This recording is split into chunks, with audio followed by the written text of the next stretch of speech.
Fertility ইমপ্রুভমেন্টের জন্য ডায়েটের কি রোল আছে, এক্স্যাক্টলি কোনগুলো আপনার জন্য ভালো সেটা জানার জন্য আমাদের ডায়েটিশিয়ানের ভিডিওটি ফলো করুন। নমস্কার, আমি dietitian Bipasha from Sugati centre for diet and wellness এবং Ankur fertility clinic doctor Subarna ব্যানার্জির সাথে আজকে আমরা আপনাদের কাছে নিয়ে এসেছি ইনফার্টিলিটি সম্বন্ধে কিছু জরুরি তথ্য, যেগুলো আপনার ডায়েট এবং লাইফস্টাইল চেঞ্জের জন্য এবং সেটা চেঞ্জ করলে আপনি কতটা উপকৃত হতে পারেন, আপনার ফার্টিলিটি হেলথ কতটা ভালো থাকতে পারে তার ব্যাপারে আপনাদেরকে জানাবো। Diet plays a very important role. সেই ক্ষেত্রে আমাদের এটা জেনে নেওয়া উচিত যে যখন কোনো দাম্পত্য জীবনে আপনারা চাইছেন নতুন করে সম্পূর্ণ করতে আপনার পরিবারকে এবং চাইছেন আপনার পরিবারে কি সুস্থ সবল বাচ্চা আসুক এবং তার জন্য আপনারা দুজনেই সেই চেষ্টাটা করছেন, তাতে এটা জেনে নেওয়া উচিত যে ডায়েট যাতে ভালো থাকে, কিছু ডুজ অ্যান্ড ডোন্টস নিজেরা মেনে চললে দাম্পত্য জীবনের অনেকভাবে আপনারা নিজেদের ফার্টাইলিটি হেলথকে ভালো করতে পারেন। সেটা একজন স্বামী এবং তার স্ত্রী দুজনের ক্ষেত্রেই প্রযোজ্য। আজকে প্রথমে আমরা আগে জেনে নিই যে মেল ফার্টিলিটি হেলথের জন্য আমাদের ছেলেদেরকে কি কি ধরনের ডুজ অ্যান্ড ডোন্টস মেনে চলতে হবে খাওয়া দাওয়া সম্বন্ধে। তো প্রথমত ডুজের ব্যাপারে বলি, যেগুলো মেনে চলবেন। প্রথমত এটা জেনে নিতে হবে যে এক্সেসিভ লেভেলের সুগারের ইনটেক, যেগুলো এমটি সুগার আমরা বলে থাকি, কোল্ড ড্রিঙ্কস, যে কোনো ধরনের প্রসেসড জুস যেগুলো রাস্তায় বিক্রি হয়, যেগুলো প্রসেসড ফুড যেগুলো প্যাকেট করে পাওয়া যায়, যেরকম চিপস, বিভিন্ন ধরনের নমকিন, ভুজিয়া, এগুলো মাঝে মধ্যেই খাওয়া হয়ে যায় চায়ের সাথে, ইন বিটুইন কাজের মাঝখানে আমরা স্ন্যাক হিসেবে এগুলো চলতে ফিরতে খেয়ে থাকি। এই ধরনের জিনিসকে যদি আমরা কম রাখি এবং কোন ধরনের জিনিসকে আমরা বাড়াই, ভিটামিন সি এবং অ্যান্টিঅক্সিডেন্ট রিচ খাওয়া দাওয়া। ভিটামিন সি আমাদের সমস্ত ধরনের সিট্রাস ফ্রুট, নানান ধরনের লেবু, মুসাম্বি, কমলা লেবু এবং বাতাবি লেবু, যে কোনো ধরনের লেবু, নানান রকমের berries, strawberry, cherries, raspberry, blackberry, এই ধরনের সমস্ত বেরিজের মধ্যে অনেক পরিমাণে ভিটামিন সি থাকে এবং নানান রকমের অ্যান্টিঅক্সিডেন্ট কেমিক্যাল থাকে, যেই জিনিসগুলো আমাদের শরীরের স্পার্ম হেলথকে ভালো রাখতে সাহায্য করে এবং স্পার্ম কাউন্টকেও বাড়াতে সাহায্য করে। তো সেই ক্ষেত্রে ওমেগা 3 তাও খুব ভালো রোল প্লে করে। ওমেগা 3 কি করে? ওমেগা 3 আমাদের স্পার্মের ড্যামেজ কন্ট্রোলটাকে হেল্প করে। ভালো রকম স্পার্ম তৈরি হতে হতে যদি নানান রকম বাজে খাওয়া দাওয়ার মধ্যে বা বাজে লাইফস্টাইলের মধ্যে আপনি পড়ে যান, তখন স্পার্মের হেলথ খারাপ হতে থাকে, নাম্বারও কমতে থাকে। সেটা যাতে না হয় তার জন্য ওমেগা 3 রিচ খাওয়া দাওয়া রেগুলার ডায়েটে রাখলে ভালো। যেরকম ধরনের আখরোট, ফ্ল্যাক্সিড এবং ওমেগা 3 সাপ্লিমেন্টও অনেক সময় পাওয়া যায়। সি ফিশ, নানান ধরনের নোনা জলের মাছ এবং ইলিশ মাছও, এগুলো কিন্তু ওমেগা 3-তে অনেকটাই রিচ। তো সেই কারণে এটা আপনার ডায়েটে যদি থাকে তাহলে আপনাকে কিন্তু সাহায্য করবে। তাছাড়া আপনাকে এটা দেখে নিতে হবে যে ট্রান্স ফ্যাট বলে যে খারাপ ফ্যাট, যেগুলো ডালডা বা যে কোনো ধরনের এই যে খুব হেভি তেলে ভাজা, যেরকম ধরুন সিঙ্গারা, পাকোড়া, এই ধরনের যে ধরনের আইটেমগুলো, সেগুলোতে যে ফ্যাট থাকে, ফ্যাট কন্টেন্ট থাকে, যে তেলে ভাজা হয়, সেগুলো কিন্তু আমাদের শরীরের জন্য খুবই ক্ষতিকারক। সেটা কিন্তু আমাদের স্পার্ম হেলথকে ভীষণভাবে ড্যামেজ করে। তার জন্য এটা মাথায় রাখা উচিত যে এই ধরনের খাওয়া দাওয়া ডায়েটে যেন কম থাকে। অ্যালকোহল এবং স্মোকিং, এই দুটো জিনিসই খুব ক্ষতি করে। এটাকে মাথায় রেখে চলতে হবে যে এইগুলো যেন ডায়েটে কম থাকে বা না থাকে। Alcohol consumption once in a while, বছরে 1-2 বার অসুবিধা নয়, কিন্তু যেই মোমেন্টে সেটা এক্সেস পরিমাণে চলে যাচ্ছে, কখনো সেটা হ্যাবিটে দাঁড়িয়ে যাচ্ছে রেগুলার ইনটেকে, সেটা অবশ্যই খুব ক্ষতিকারক। আর স্মোকিং যেন তেন প্রকারের সব ক্ষেত্রে ক্ষতিকারক। এতে স্পার্ম কাউন্ট কমে যায়, হেলথ কোয়ালিটি কমে যায় এবং আজকাল অনেকেই জিম করেন, অনেকেই আজকাল বডি বিল্ডিং করেন, তার জন্য অ্যানাবলিক স্টেরয়েডস এই বিভিন্ন ফর্মে নেওয়া হয়, সাপ্লিমেন্টের ফর্মে। সেটা জিম ট্রেনাররা অনেক সময় সাজেস্ট করে থাকেন আপনাদেরকে। এটা আমাদের সাজেশন যে অ্যানাবলিক স্টেরয়েড কিন্তু ন্যাচারাল টেস্টোস্টেরন, যেটা আমাদের মেল ফার্টিলিটিকে হেল্প করে, স্পার্ম কাউন্টকে হেল্প করে, আপনার ফার্টিলিটি হেলথকে ঠিক রাখতে সাহায্য করে, সেই ক্ষেত্রে কিন্তু টেস্টোস্টেরনের ন্যাচারাল টেস্টোস্টেরনের লেভেলটা কমতে থাকে শরীরে। তো অটোমেটিক্যালি আপনার বডি তখন একটা এক্সটার্নাল ফ্যাক্টরের উপর ডিপেন্ডেন্ট হয়ে যায়, এবং তাতে কি হয়, আপনি যখন ন্যাচারাল কনসেপশনের চেষ্টা করছেন, আপনি যখন নিজের পরিবার বাড়ানোর জন্য, আপনার বাচ্চার জন্য আপনি চেষ্টা করছেন, সেক্ষেত্রে কিন্তু এই হেলথটা আপনার হ্যাম্পার হয়। তখন কিন্তু আপনার ফার্টিলিটি হেলথে আপনার না তো স্পার্ম কাউন্ট ঠিক থাকবে, না আপনার প্রোডাকশন ঠিক থাকবে। সেই ক্ষেত্রে anabolic steroid is a strict no. আপনারা ন্যাচারাল প্রসেসে ভালো রকম লিন মিট ডায়েটে ইনক্লুড করবেন, যেগুলো কিনা ফ্যাট কম, অথচ সেটা আপনার যেটা হোয়াইট মিট, যেরকম চিকেন, নানান রকমের ফিশ, এগস, তারপরে দুধের বিভিন্ন প্রোডাক্ট, দই, দুধ এবং যেটা ফুল ফ্যাট নয়, সেই ধরনের জিনিস ডায়েটে রাখবেন as a good source of protein. তাছাড়া জিঙ্ক খুব ভালো রোল প্লে করে, টেস্টোস্টেরন বুস্টার হিসেবে কাজ করে এবং স্পার্ম হেলথকে ঠিক রাখতে সাহায্য করে এবং স্পার্মের কোয়ালিটিটাকে মেনটেন করতে সাহায্য করে। তো জিঙ্ক কিসে কিসে আছে আমরা একটু জেনে নিই। নানান রকমের সিডস, বিভিন্ন ধরনের নাটস, নানান রকমের বাদাম, পামকিন সিডস, সানফ্লাওয়ার সিডস, এগুলোতে জিঙ্কের পরিমাণটা অনেকটা থাকে, এবং হোল গ্রেন, যেগুলো কিনা ধরুন ব্রাউন রাইস, হাস্ক সমেত বিভিন্ন গ্রেন, নানান রকমের মিলেট, যেগুলো আমরা হোল গ্রেন হিসেবেই ব্যবহার করি, ফক্সটেল, বাজরা, জোয়ার, রাগি, এই ধরনের মিলেটের নানান রকম ফর্মে যদি আপনি ডায়েটে ইনক্লুড করেন, রুটি হোক, পরেজ হোক, চিলা হোক, এইগুলোতে বা দোসা হোক, তাহলে কিন্তু আপনি দেখবেন যে আপনার কিন্তু ন্যাচারালি এগুলো আপনার ডায়েটে যদি আসতে থাকে, আপনার কিন্তু কোনো ধরনের এক্সটার্নাল সাপোর্টের সেইভাবে প্রয়োজন হয়ে উঠবে না।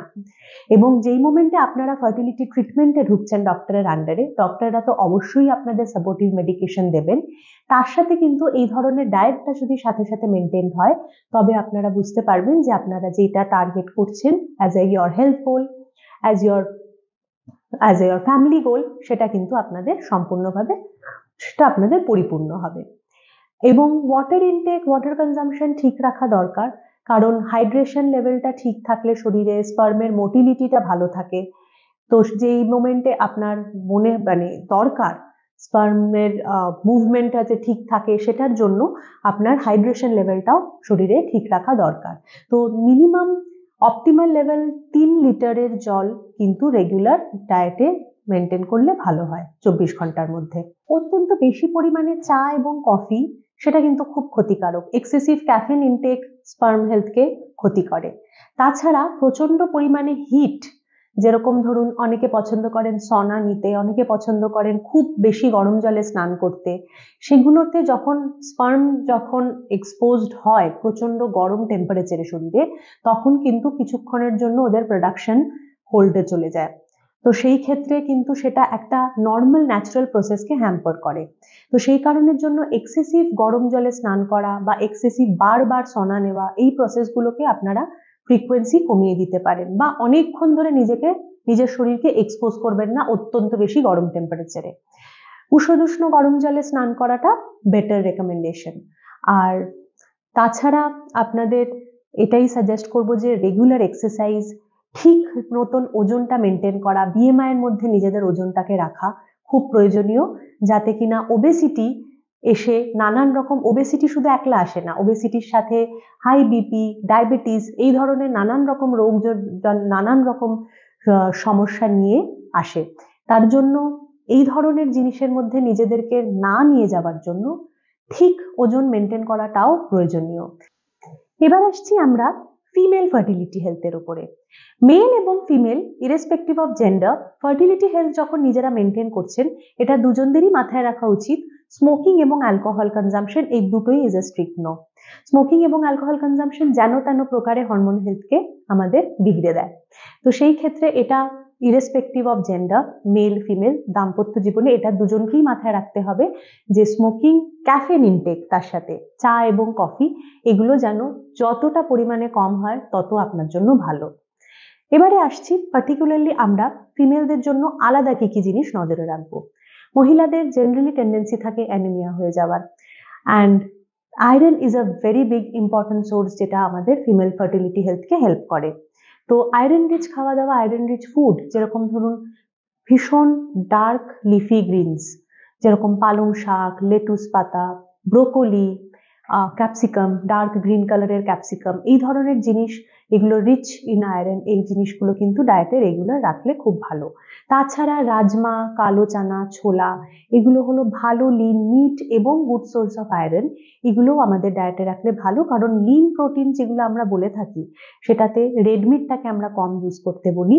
হোয়াইট মিট, যেটা কিনা ডিম, মুরগির মাংস, মাছ, তাছাড়া নানান রকমের ডাল, নানান রকমের লেগুমস যেগুলো চানা, রাজমা, ছোলার মাধ্যমে আমরা পাই, ছাতু, এই ফর্মগুলোতে আমরা সেটা নিতে পারি। মহিলাদেরকে রেকমেন্ড করব যে ডেয়ারির প্রোডাক্টগুলোকে ডায়েটে একটু কম রাখা, কারণ আজকাল নানান রকম সোর্স থেকে আমরা দুধের জিনিস পাই। তো সেই ক্ষেত্রে দুধের ক্ষেত্রে না, বিভিন্ন ফার্মিংয়ে, অ্যানিমাল ফার্মিংয়ে ওরা নানান রকম হরমোন ইউজ করে থাকে প্রোডাকশন অফ মিল্ক বাড়ানোর জন্য। তো সেই কারণের জন্য যদি আমরা সেই এক্সটার্নাল হরমোনগুলো যাতে আমাদের শরীরে ইনডাইরেক্টলি না চলে আসে, তো আমরা যদি এই ধরনের সোর্সটাকেই কম রাখি ডায়েটে, তাহলে সব থেকে ভালো। অনেক রকমের প্লান্ট বেস সোর্স থেকে আমরা ভালো রকম আয়রন পাচ্ছি, ফলিক অ্যাসিড পাচ্ছি। তো ফলিক অ্যাসিডটাও খুব প্রয়োজনীয় ফার্টিলিটি হেলথের জন্য, আমাদের হরমোন ব্যালেন্সগুলোকে ঠিক করে। এস্ট্রোজেন, প্রজেস্টেরন, LH, FSH, যেগুলো আমাদের ফিমেল হরমোনস, যেগুলোকে আমাদের ঠিক ব্যালেন্সে রাখা দরকার। আমাদের মাসিক মান্থলি সাইকেলটা ঠিক রাখা দরকার, মেনস্ট্রুয়াল সাইকেল ঠিক রাখা দরকার ফার্টিলিটি হেলথের জন্য। এবং আপনাকে যখন ডক্টর রেকমেন্ড করছেন কিছু ওষুধ, যেগুলোর ব্যালেন্স করে আপনি আপনার ইনফার্টিলিটির মধ্যে, আপনার চিকিৎসার মধ্যে দিয়ে যাচ্ছেন, তার সাথে আপনি যদি সাপোর্টিভ কেয়ারটাকে নিজের জন্য, নিজের ডায়েটটাতে ঠিক করে নেন, তাহলে দেখবেন আপনার অনেক রকম চেঞ্জেস আপনাকে হেল্প করছে। ভালো নাটস, যেগুলো ভালো ফ্যাট, ওমেগা 3 রিচ খাবার দাবার, যেটা আমরা মেল হেলথের ক্ষেত্রেও বললাম আমি, ঠিক একইভাবে ফিমেল হেলথের জন্য সেটা ইকুয়ালি প্রয়োজনীয়। যেখানে আপনি সি ফিশ ইনক্লুড করছেন, আপনি যেখানে ওয়ালনাট, ফ্ল্যাক্সিডের মতন নাটস ইনক্লুড করছেন, যেগুলো আপনাদেরকে সাহায্য করবে। Regular intake of good seeds, sunflower, pumpkin, flaxseed, sesame seeds, এগুলো আমাদের ভালো ক্যালসিয়াম, ভালো ছোট ছোট মিনারেলস যেরকম সেলেনিয়াম, জিঙ্ক, এগুলোর ভালো সোর্স, যেটা আমাদেরকে হেল্প করে, আমাদের ফার্টিলিটি হেলথটাকে মেনটেন করতে হেল্প করে। তো এগুলো ডেইলি ডায়েটে মোটামুটি 1 থেকে 2 চামচ মোটামুটি রেগুলার ইনটেক রাখলে খুব আপনাদের হেল্প হবে। এটা ছাড়া আপনাদের মাথায় রাখতে হবে যে বাইরের প্রসেসড ফুড এবং জাঙ্ক ফুডটা যতটা কম রাখা যায়, যেরকম ধরনের বিভিন্ন ধরনের ডিপ ফ্রাইড আইটেম, তেলে ভাজা, যেরকম, এবং বার্গার, পিজা, ফ্রাই, যেগুলো ফাস্ট ফুড জয়েন্টে পাওয়া যায়, এগুলোর মধ্যে নানান রকমের সস, তেল, মশলা ইউজ হয়, যে জিনিসটা আমাদের হরমোন হেলথকে নাড়িয়ে দেয়, ব্যালেন্সটাকে নষ্ট করে দেয়। তার জন্য আমরা রেগুলার যদি না রাখি এগুলো ডায়েটে, ধরুন রেগুলার বলতে আপনারা মাসে একবার, 2 মাসে একবার, এরকম ভাবে যদি খাওয়া হয় তাহলে ঠিক আছে। এটা অবশ্যই মাথায় রাখতে হবে যে এমটি সুগার কিন্তু যেন তেন প্রকারে ক্ষতিকারক। তো যাদের সুইট টুথ আছে, যাদের মিষ্টি খেতে ভীষণ ভালো লাগে, অল্টারনেটিভ সোর্সেস অফ সুইট, যেরকম ধরুন খেজুর খাওয়া বা নানান রকমের বেরিজ ইনক্লুড করা, মিষ্টি ফল ইনক্লুড করা, যেগুলো কিনা ফাইবারের সমেত আমাদের কাছে মিষ্টি ফর্মে আসে, instead of taking chocolate, pastry, নানান রকমের রসগোল্লা, গোলাপ জামুন, এই ধরনের মিষ্টি বাদ দিয়ে। কারণ এই ধরনের মিষ্টি রেগুলার যাদের খাবার অভ্যেস থাকে, তাদের ওই বারবার সুগার ক্রেভিং আসতে থাকবে, এবং সেটাতে কিন্তু আপনার নর্মাল বিএমআইতে ওজনটাকে মেনটেন করা কঠিন হবে। নর্মাল বিএমআইতে ওজনটা মেনটেন করা খুব প্রয়োজনীয় আপনাদের নিজেদের ফার্টিলিটি হেলথ ঠিক রাখতে। সেটা কিন্তু ছেলে মেয়ে দুজনের ক্ষেত্রেই প্রযোজ্য। এবং এক্সট্রিম ডায়েট, আজকের দিনে নানান রকমের ডায়েটের এক্সপোজার আমাদের সকলের আছে, আমরা অ্যাওয়্যার, এবং নানানভাবে সোশ্যাল মিডিয়া আমাদের উদ্বুদ্ধ করছে নানান রকম ফ্যাট ডায়েট ট্রাই করতে। সেগুলোর ক্ষেত্রে সারাদিন না খেয়ে, দিনে একটা মিল খেয়ে, নানান সময়ে বিভিন্ন রকম ভাবে আমরা এক্সট্রিম ডায়েট করে থাকি, জাস্ট আমাদের নিজেদের ওয়েট ঠিক রাখার জন্য। তো সেই জিনিসের মাধ্যমে না নিজেদের ওজন কমিয়ে একটা ব্যালেন্স ডায়েট, সারাদিনে ছোট ছোট করে মিল নেওয়া, বা 3টে প্রপার মিল নিয়ে মাঝখানে 1টা কি 2টো স্ন্যাকিং করা, এরকম ভাবে নিজেদেরকে রাখাটা সব থেকে প্রয়োজনীয়। কারণ তাতে আমাদের টাইম গ্যাপিং গুলো আমাদের বডির বায়োলজিক্যাল ক্লক মেনটেন করতে সাহায্য করে। আর বডির বায়োলজিক্যাল ক্লক ঠিক রাখলে আপনি জানবেন আপনার শরীরের হরমোন ব্যালেন্স ঠিক থাকবে। কারণ আমাদের শরীরের যে কটা হরমোন আছে, ছেলে এবং মেয়ে সকলের জন্য, সেটা টাইমের বেসিসে কাজ করে। দ্যাট ইজ কল বডির বায়োলজিক্যাল ক্লক। সেটা কিন্তু নষ্ট হয়ে যায় যখন আমরা আমাদের টাইম ঠিক মেনটেন না করে উল্টোপাল্টা সময় খাওয়া দাওয়া করি বা লম্বা লম্বা গ্যাপ রাখি, ফাস্টিং ডায়েট করি, এক্সট্রিম ডায়েট করি। কিছু ক্ষেত্রে ফাস্টিং হয়তো অনেকের ক্ষেত্রে প্রযোজ্য, বাট আমি আজকে পার্টিকুলারলি ইনফার্টিলিটি হেলথের জন্য আপনাদের সকলকে বলছি এবং আপনাদের সেটা জানাচ্ছি যে এই ক্ষেত্রে কিন্তু এই ধরনের ডায়েট আপনাদেরকে ভালোভাবে সাহায্য করবে না। ব্যালেন্সড মিল নেওয়া, মাঝখানে মিল স্কিপ না করা এবং এক্সেসিভ সুগার ডায়েটে না রাখা এবং তার সাথে লিন প্রোটিন যেগুলো বললাম, ওমেগা 3, তার সাথে ভালো রকম আয়রন রিচ খাবার দাবার যে এক্সাম্পলগুলো আপনাদের দিলাম সেগুলো দিয়ে আপনারা ডায়েটগুলো সাজিয়ে নিন নিজেদের। যারা আপনারা লোকালি যেগুলো পাচ্ছেন খাবার দাবার, আপনাদের আশেপাশে যেগুলো অ্যাভেলেবল রেডিলি, সেগুলোর মধ্যে দিয়েই আপনারা এই জিনিসটা করবেন। আশা করি আপনাদেরকে আমরা আজকে আমাদের ভিডিওর মাধ্যমে অনেকটা সাহায্য করতে পেরেছি। আপনাদের পার্সোনালাইজড ডায়েট কনসালটেশনের জন্য আমাদের সাথে যোগাযোগ করুন। আমাদের কন্ট্যাক্ট ইনফরমেশন ভিডিওর নিচেই দেয়া থাকবে। আপনারা নিশ্চয়ই জানাবেন আপনাদের কেমন লাগলো। থ্যাংক ইউ, ধন্যবাদ।